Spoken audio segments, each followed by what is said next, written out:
Le futur est déjà réalisé. Ça part de là. D'accord ? Le futur est déjà réalisé. Nous sommes déterminés autant par notre passé que par notre futur. Tout se passe comme si nous avancions à l'intérieur d'un tunnel invisible qui oriente nos pas tout le reste de notre vie. Alors ça s'appelle la théorie de l'univers bloc d'Einstein. C'est une théorie qui fait quand même consensus et qui, en association avec ce qu'on appelle le multivers, est la théorie, on va dire, la plus cohérente aujourd'hui pour expliquer la physique moderne. Le problème avec cette théorie, c'est qu'elle fait appel à la notion de multivers, pour laquelle beaucoup de physiciens ne sont pas d'accord. Et un deuxième problème, c'est qu'elle nous prive de notre libre arbitre. Elle nous prive de notre libre arbitre, puisque si le futur est déjà réalisé, on n'a aucun choix. Bon, et donc la théorie que je propose consiste à dire que notre futur est bel et bien déjà réalisé, mais il peut changer. Il peut changer, de même que un tunnel invisible qui flotterait sur un océan pourrait bouger, d'accord ? De même que une trajectoire de la vie déjà prévue par un GPS, par exemple, peut bouger, parce que on n'est pas obligé de suivre les instructions du GPS.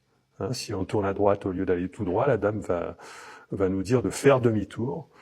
Et si à force de faire différemment de ce qu'elle dit, eh bien, à un moment donné, elle va carrément recalculer notre trajet. Eh bien, pour l'univers, je pense qu'on a la même possibilité. Et ceci n'est possible que si, que à condition qu'on puisse avoir des conditions initiales d'un système complexe, des conditions finales d'un système complexe, et qu'il puisse exister plusieurs chemins pour rejoindre les unes et les autres. Et c'est ça que j'ai démontré mathématiquement, numériquement, dans mes travaux.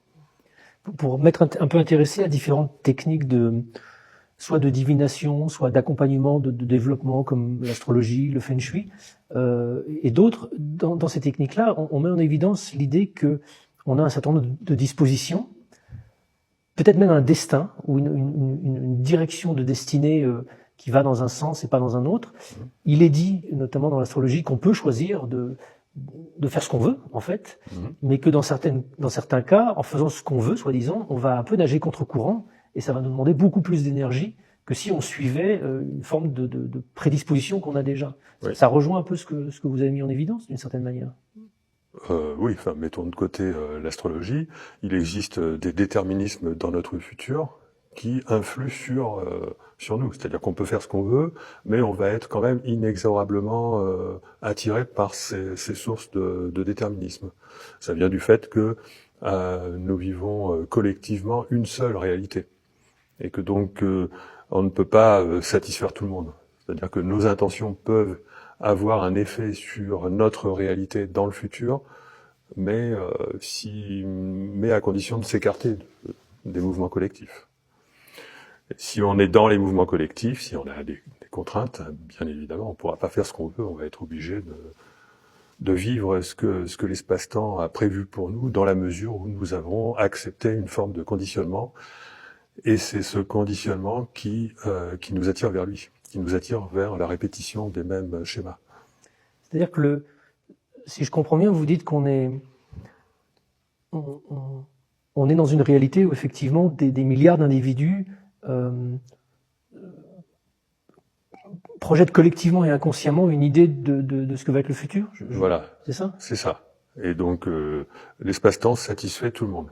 Et comme on comprend que c'est pas possible, il va y avoir des cas où on va pas pouvoir faire ce qu'on veut. Hein. Donc en fait, ce que vous dites, c'est que si tout le monde décide de changer le monde au même moment, on va y arriver tout de suite ?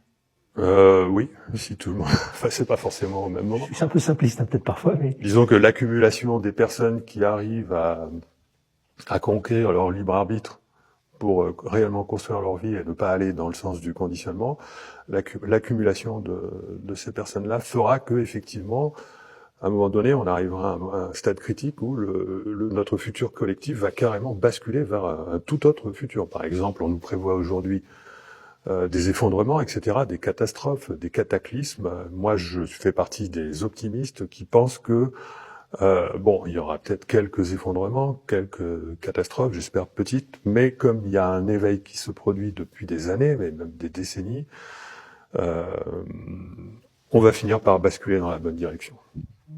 Mais les deux futurs sont là. Peut-être qu'actuellement, on a un futur transhumain qui nous attire vers lui, et que un autre futur est en train de se dessiner. Et puis, petit à petit, mais il n'arrive pas à se raccrocher bien dans notre réalité, mais à force de justement de se libérer, de s'éveiller, on va réussir à bien enraciner ce nouveau futur potentiel dans notre chemin collectif, et ça va créer la bascule. Je vais peut-être revenir sur le démarrage de votre intérêt et de vos travaux sur ce sujet-là. On dit qu'à la base de toute découverte scientifique, il y a une intuition, un rêve, quelque chose d'un peu irrationnel dans notre catégorisation des choses. Enfin, c'est pas moi qui le dis, Einstein ou tous les scientifiques, les philosophes qui ont essayé de travailler sur l'émergence des grandes découvertes scientifiques le mettent en avant. Comment est-ce que ça vous est venu, vous, ces idées-là? Vous avez envoyé un message du futur vers le passé? Non. Ça remonte à l'âge de 13 ans où je suis tombé par hasard sur des livres de philosophie dans une ruine. Il y avait là du Descartes, il y en avait bien d'autres, mais c'est surtout Descartes qui m'a impressionné. Je l'ai lu donc à la limite 5 ans avant avoir. Ça m'a. Et la question. Descartes n'était pas cartésien, il a jamais éliminé la transcendance, il croyait en Dieu. Donc ça m'a fait réfléchir, et ensuite j'ai trouvé à travers la mécanique quantique et tout un tas d'autres. Enfin, je suis devenu, je vais pas rentrer dans les détails, mais je suis devenu très sensible à la question du hasard. Qu'est-ce que c'est que le hasard? Très tôt, au collège, j'ai fait des expériences personnelles là-dessus. J'ai été très sensibilisé plus tard par le colloque de Cordoue, et j'ai décidé de consacrer ma vie à réfléchir à ce qui, à la source du hasard, à l'information qui est à la source du hasard, puisqu'en mécanique quantique, on a démontré que le hasard n'est pas quelque chose qui est dû à notre ignorance des causes, mais qu'il existe un hasard véritablement fondamental que Einstein refusait. Einstein disait non, je refuse que Dieu joue au dé. Donc voilà, le colloque de Cordoue, mes études en mécanique quantique. C'est quoi le colloque de Cordoue? Le colloque de Cordoue, c'était un colloque organisé par Michel Cazenave. Je crois que c'était en 1979, avec une belle brochette de physiciens et aussi d'autres de psychologues, pour discuter de la possibilité de faire rentrer la conscience en physique, en fait. Il y avait là Bernard d'Espagna, Olivier Costa de Beauregard, le père de la rétrocausalité, et bien d'autres. Et ce colloque a été extrêmement intéressant pour moi. Enfin, moi, je l'ai découvert alors que j'étais encore à l'école, à Centrale. Et à l'époque, il y avait l'explosion de la micro-informatique. Donc, je me suis... à Centrale, je me souviens, on utilisait les cartes perforées pour faire des programmes. Vous imaginez?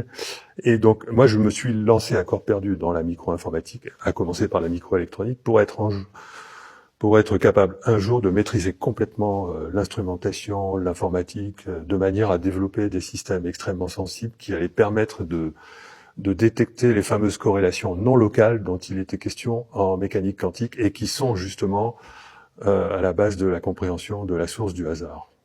Parce qu'en fait, ce type de hasard, qui n'est pas dû à notre ignorance des causes, c'est un hasard qui, lorsqu'il rentre dans notre réalité, il entre un peu partout.